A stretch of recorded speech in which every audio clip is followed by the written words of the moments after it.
ilalim ba pa o simula? Oo, pwede sa ilalim, pwede sa bandang gitna. Ipipisil, ikot. Ikot mo yung nail. Kasi tayo. Iikot mo yung nail, wag yung katawan mo daw.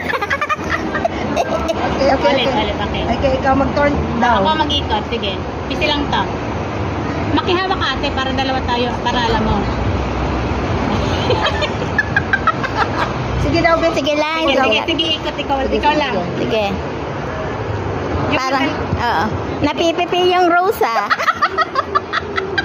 Sige, practice mo muna yung pag-ikot. Sige lang. Practice mo muna natin yung pag-ikot. Mamaya natin practicein yung kung paano gawin talaga. Sige, ikot. Sige lang. Ate, sandali, nakakawak ka sa puno. Ay pa, sa bono pala. Yan. Bukong-buko yung Rosa. Talaga namang bubot na bubot, oh. Sige, ikot. Nawasak yung may.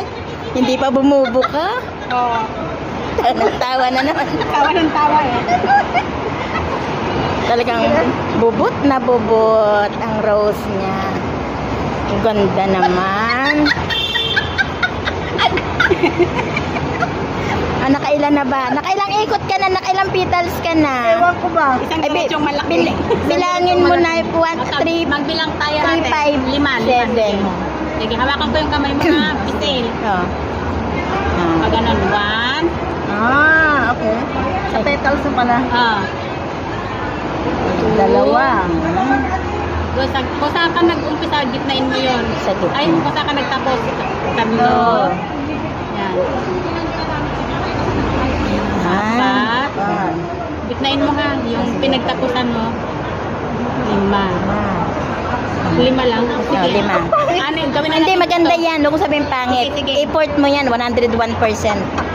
Yan. Huwag mo tatakloban yung una mo nang ginawa. Sige, pisil.